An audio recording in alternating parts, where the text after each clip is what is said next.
back to Mekco. I'm Adam Schneider, and today we're describing oversized buildings. This particular building is 28 feet long, 24 feet wide, and 12 feet tall at its eave, unsupported. Now, if we were to pre-assemble that building and ship it down the road, no way. There's limitations, as we all know, to what you can legally ship down the road.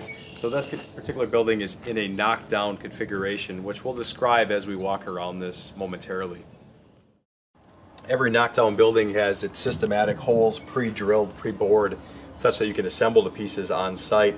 The beauty of those pre-drilled holes, we can also use them to attach to the exoskeleton framework that we've compiled here.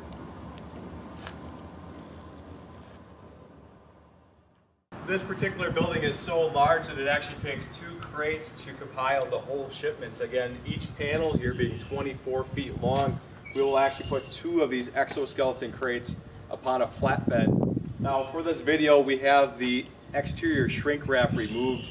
We will actually shrink wrap and envelop both crates prior to loading them and shipping as such.